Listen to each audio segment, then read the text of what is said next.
I kanë uzhurpu gjelibrimet, e kanë uzhurpu rrugën, kanë bo garazha, kanë bo gjithçka. Që kjo është ai që ka po guximin që ka ai. Që kjo është, të tjerë tash lëhet. Këtu në Ulpian edhe këtu ndriçimi publik, domethënë të gjitha zonat që duhet me u rregullu, janë duke u rregullu. E normale edhe parqet e mrekullueshme që i kanë shumë më mirë të mirë mbajtuna tash si rezultat i proceseve të bashk investimeve tona edhe me sektorin privat.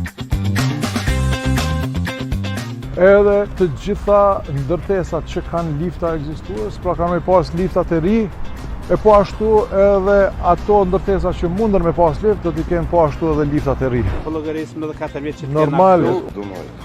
Plus 4. Po ashtu rregullimi i këtyre parkingjeve po e shihni që veç po monitorohet edhe kanë marrë dënime ata të cilët parkojnë këtu në mënyrë jo ligjore, sepse këto janë hapësina të dedikuara për qytetarë, për banorët rezidencial të këtyre soliterave tash që janë 3 e që kemi restauruar, renovuar në tona onë. Po i shihni edhe kulmet e azbestit, të cilat me një kontratë të bashk investimit me sektorin privat kemi me ndryshu të gjitha kulmet e azbestit me i bo me panela solare.